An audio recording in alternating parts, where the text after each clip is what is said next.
Hello YouTube, welcome back. Today is leg day. We are 14 weeks out, well 14 weeks out on Friday, so 14 and a half weeks out until the Olympia. It's going to be a big session.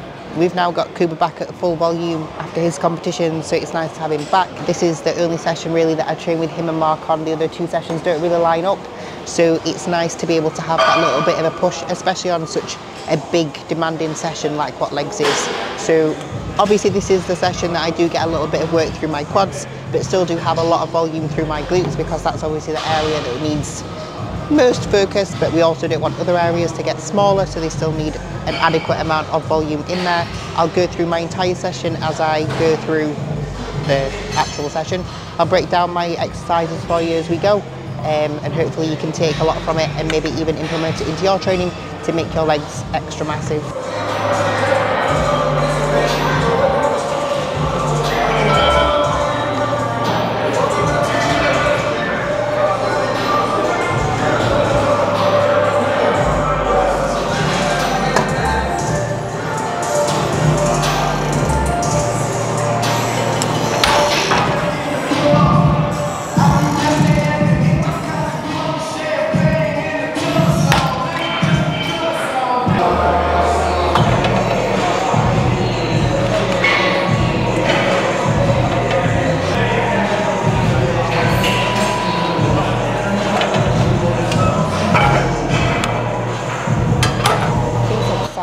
Is the action go.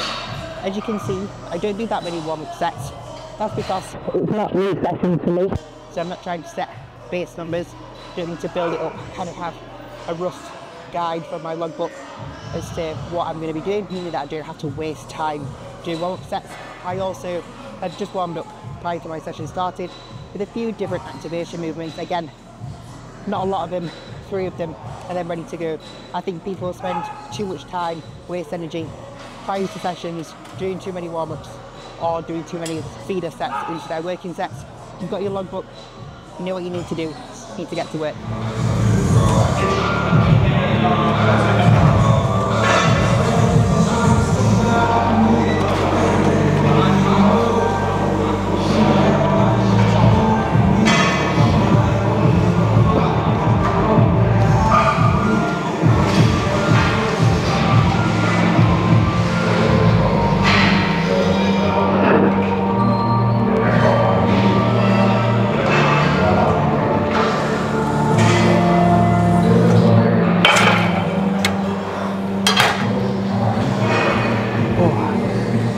I went above my rep range there, so I'm probably not going to change my weight the next set, because if I go above my rep range, there's no point in dropping my weight down. Try and match my reps or get the first set's rep range this time, just so that we don't obviously see things get too affected.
Is seated leg extensions.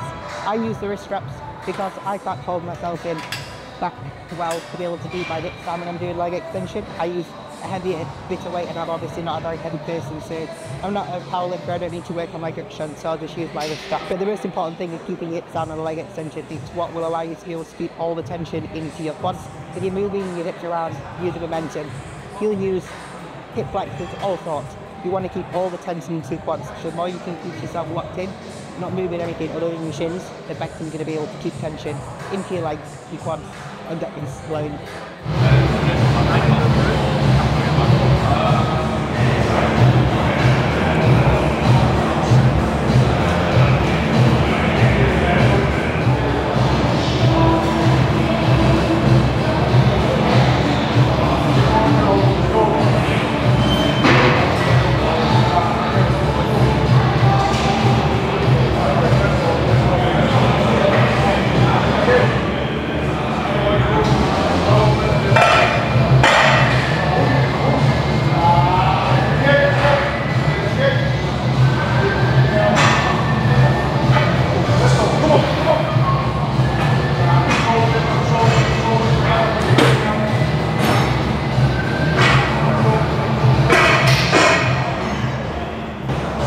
About halfway through my prep for my last comp, we pulled out squats entirely from my training program because I struggle really bad with my knees, and when I do them, it flares them up, which then makes me obviously a little bit more tentative on other movements because it hurts a little bit.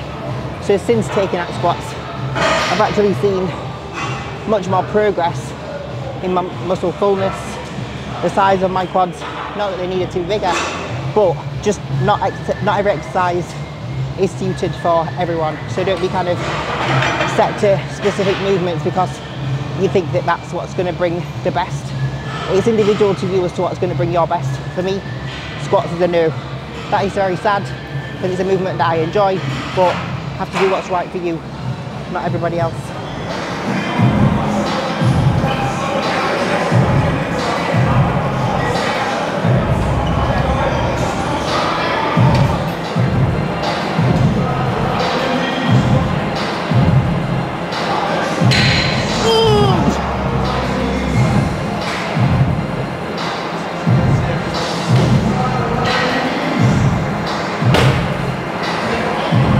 So 3 sets on here. That's very difficult. With this one, what I like to do when I bring my legs into that stretch, not keep my hips super tucked but not letting them arch back. When I arch them back, I don't keep that same stretch onto my quads. It almost makes it feel like a squat / leg press. When you do that, it's really nice.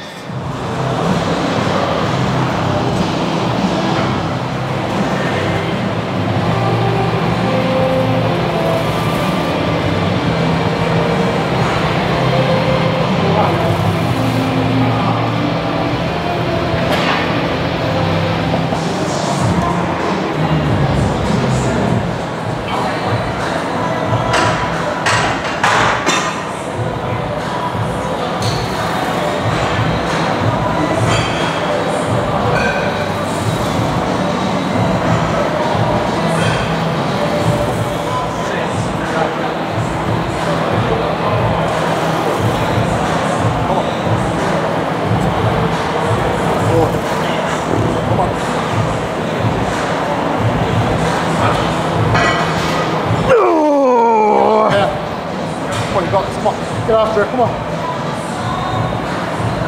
I'll drive. Yeah.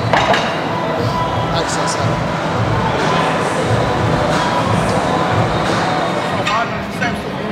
Yeah. Number 4 onto leg press, which is the Nitram leg press. If you've not used it yet, definitely get to a gym that has it. It's very hard in the stretch position, which is why obviously load is a little bit lower compared to when we use the side legs, etc. But it's nice to have your ego tested when you do movements like this, because you can't just whack on the weight, because if I did, I'd get completely crushed at the bottom. Here, obviously it's more of a compound for my quads. I take a stance which is most comfortable and strongest for me. I'm not going to say that I take a quad focused stance, because if I did, that would probably be very close to the bottom of the pad.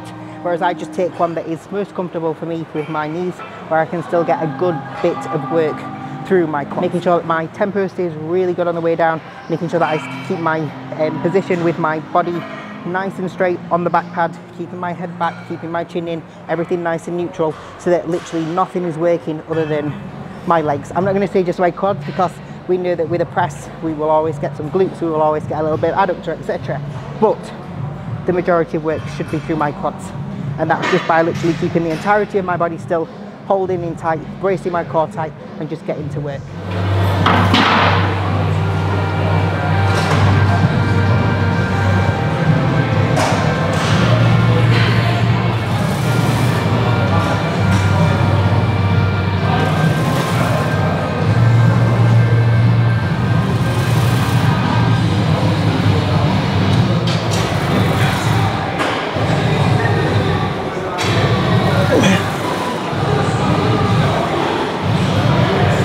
Come on, brace hard. Oh.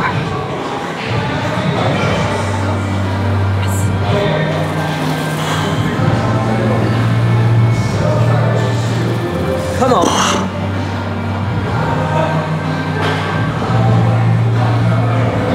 Let's go.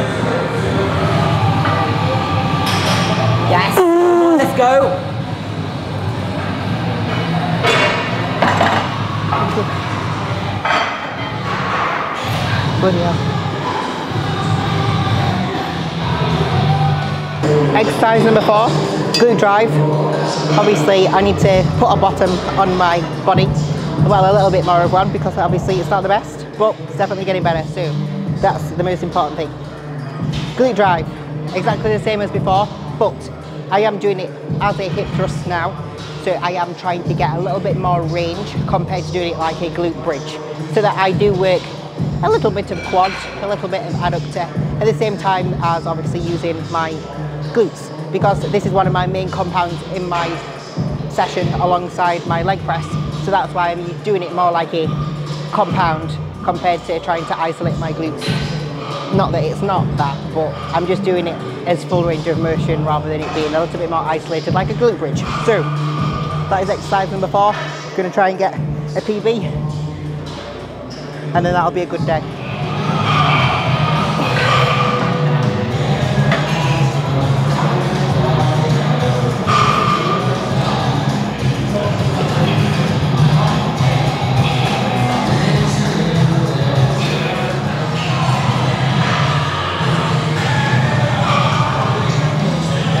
Go.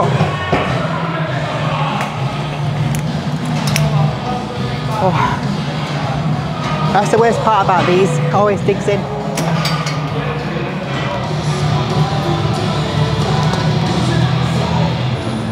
I'm still vascular in my legs, it's all okay. I've got a little belly there.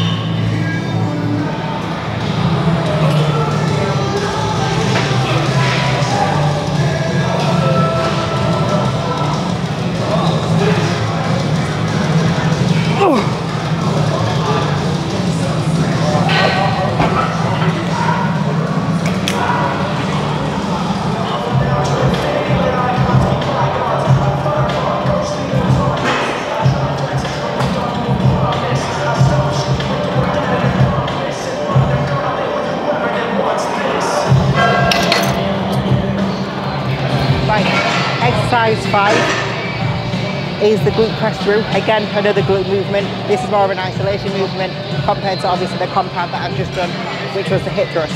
So with this one, what I like to do is make sure that when my knee is bent, that the knee is at 90 degrees so that I can keep tension into my glute. If my foot is behind my leg, I'll take a lot of stretch into my quad rather than the majority of it into my glute. To keep it as glute focused as possible, that's what I do. I try to keep my toe slightly turned out again as I drive through. It just allows me to be able to drive my leg through a bit further to get more squeeze through my glute without my hips arching. Again, keeping more tension into my glute. My foot pass, when I kick my foot, I think down and then back, not just back. You think down, back, and it creates so much more squeeze and tension into your glute. I like to get a little bit of squeeze into my glute before I start every single rep and try to keep that on the entire time that I do it as well.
Halfway through my session, I'm a little bit late today. I have my intra-workout aminos, which is the MPS black currant flavour. It's actually very nice. We've been using the peach for very long, so it was nice to have a bit of a change up. It tastes like Robinson's black currant squash, so it's quite nice halfway through each session. A little bit refreshing. But it's lovely. I obviously have my protein intake halfway through my session. I spoke about it so much, but it just keeps my protein spikes nice and even throughout the day.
Right, last movement, flying leg curls. The reason we have this little block is because without the little block, you don't get a really nice stretch through your hamstrings. I can't take my legs all the way out to kind of, I guess you could say, hyperextension, because it feels like my knees are going to snap in half, and I'd rather not have that feeling, to be fair, because they feel like that enough of the time. I definitely don't want it on a movement when I've got lots of weight on it. So what we're doing here is a focus on getting full extension, making sure that our feet, knees and hips are totally aligned. If your feet are way wider than your hips and your knees, you'll just take a lot of tension into your joints rather than actually into your hamstring. So give yourself every possible chance of keeping all that tension into your hamstring. Just have them stacked. Feet all the way to your knees, all the way up to your hips. Obviously that was my wrist, elbow and shoulder, but same idea on the press as well. So there you go. When we drive the knees over, we want to try and keep the tummy as tight as possible so that we get the minimal amount of hip raise when we kick our legs over. We're always going to get a tiny little bit of a shift. It's just natural that's going to happen. It's not going to be completely flat, but you don't want excessive kind of hips up, hips down. That will take tension away from your hamstrings yet again. Always we want to see a solid pause at the top and at the bottom to be able to control your changing direction so that we can see when your exercise starts and when it stops. The reason we stress the importance of form is because it minimizes risk. It keeps you safe from injury. It always will allow you to be able to keep tension onto the muscle, and it's harder. If you do a movement and use momentum, you're making it easier. If you make something easier, you don't keep as much tension on, not as much kind of muscle build, etc., etc. So do a movement right, do a movement well. It's hard. It's more impressive when you get strong with it and you're able to build more muscle. If you are someone who's not super genetic elite when it comes to muscularity, it's like, I've got good genetics, yes, but I wouldn't say that I'm genetic elite. I definitely have to tap into those real 1% things, whereas someone who is just genetically doesn't have to. I was having this conversation with Gaz earlier, watching some people train that are at the top of the categories, could we say, and they don't really have to think about their training quite as much as what someone like myself has to. That doesn't mean that they don't train hard, because they do. It's just that it's very different. We have to look into finer details in order to get them last little bits of progression. If you are someone who is genetically, maybe tapping into those things would make it even better. How great would that be for bodybuilding?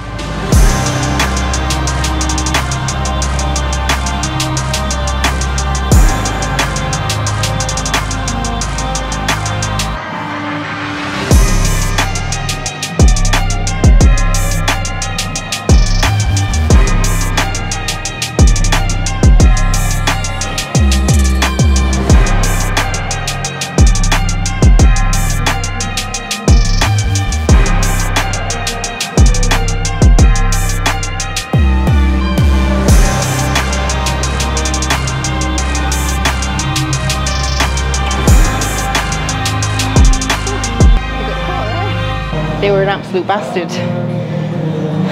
When it comes to the end of your session, you still want to be in your sets.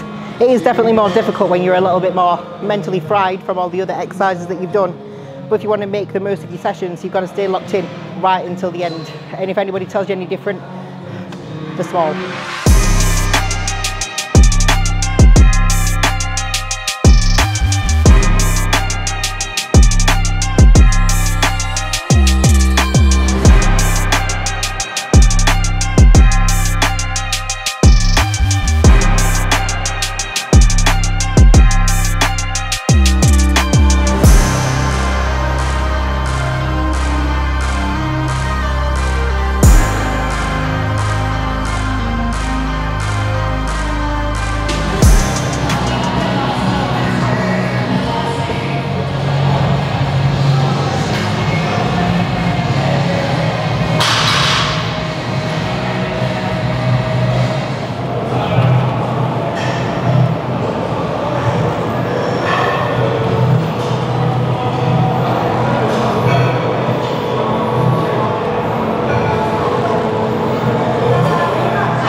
Last exercise of the entire session is calves. Nice because you can get full range of motion. You don't have to mess about putting plates on and off.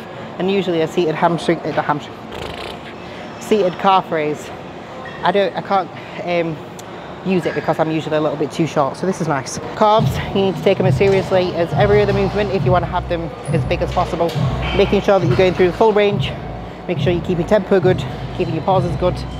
The more that you can do that over time, they are a muscle that you probably can train more frequently than something like quads, etc., because they do recover very well, much like your delts. I tend to do them both on push days and on leg days, and they grow really well. I literally had no carbs in 2018 when I was a bikini competitor because I had a really bad car accident and I couldn't use my foot and go into my tippy toes for a calf raise for a very long time. So I had to build my calves back up. They were pretty decent when I was a diver, so obvious muscle memory, but I did have to build them up. So making sure that you do that is what will allow you to be able to get some prim and proper calves if you do want them. Or you could be like Jem and have the best calves in the world but actually not do a class for them. You should do the calf class because their calves are ridiculous.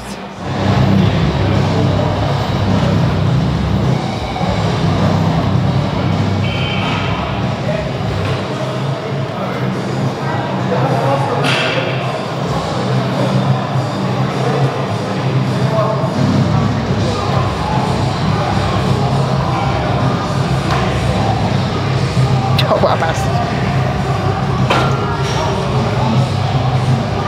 That is the end of legs. Hopefully you enjoyed it. It's probably one of my favourite sessions. I don't know, I say this about all my sessions. All of my pull sessions and all of my leg sessions are definitely my most favourite. Not that I don't enjoy training upper body, but I don't find it as fun as when it's a really, really, really hard session. I wouldn't say that kind of push/upper is the most challenging of sessions. So I'm not going to say that it's boring, but it's definitely not my favourite. I probably do get a little bit bored halfway through 3 sets of side raises and I get to help flies, but all in the needs for the best physique possible on stage. But that was the end of my leg session. Hopefully you enjoyed it.